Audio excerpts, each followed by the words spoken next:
Riding in a group can be great fun, but riding on your own can be just as good. Riding in a group comes with many benefits, namely having a bit of company and having people to keep you out of the wind when it's not your turn to suffer.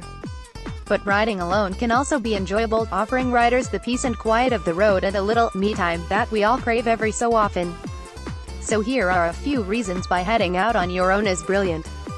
You can go where you want when you ride alone. There's only one person you have to cater for when designing the route. You don't have to rely on the fact that your ride partners want to do different lengths, hate hills or are dynamite on the flat.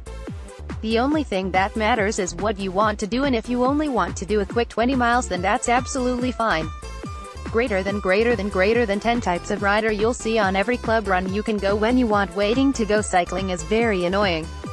You get changed, get your bike prepared, fill up your bottles and then are forced to wait until your mates turn up at your house 20 minutes late. It's even worse if you plan to meet somewhere en route, because you know they'll be late and don't want to be standing in the cold for ages, but at the same time you can't risk being the one who's late.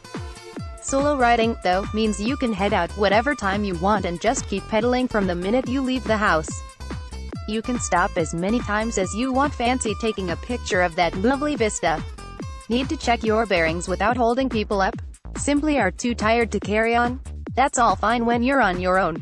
Watch how to use hand signals. You're not going to hold anyone up when you're alone, and no one will care if you stop 10 times on your ride to enjoy the views. Do that in a group ride, though, and people will start to get annoyed. Greater than 13 things your friends don't understand about cycling. It's easier to stick to a training plan. If you're someone who is in training for something, it's likely that you'll not be riding with people who are training for the same thing. All good training comes from a plan, and if you're doing a different plan to your riding companions, then things can get a bit disjointed. If you need to concentrate on your interval splits, then cycling alone is the best way to do it. Get your head down and concentrate, and your plan will go to plan. Greater than cycling training plan for spring fitness. It gives you time to think. Photo, Jesse Wild. Being out in the country lanes on your own is a great way to clear your head without any distractions. While group rides are excellent for socializing, the constant chat can get in the way of actually enjoying yourself, which is sometimes all you want to do on a ride. You can't get dropped. It's a horrible feeling when you can't keep up with your friends on a ride. Even if you bonk while riding on your own, there's no one that will have to wait for you to catch up all the time.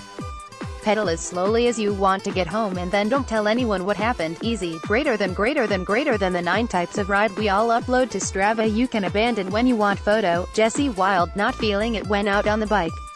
Just turn round and head home when you want if you're on your own. When you ride with other people, you feel an obligation to reach the end of the predetermined route. When you're on your own, you can sack it off whenever you want. If you're too far from home, just dive into your local train station and head back to your house. Greater than find new cycling routes around the world with Strava Local. You'll win all the intermediate sprints. Most of us have cycling friends who we're simply not as good as, meaning we always lose to them up hills and in sprints for signposts. Go out on your own, though, and you can raise your arms in victory each time you get to the top of a hill. Unless some random person overtakes you on the way up, then you're not a winner.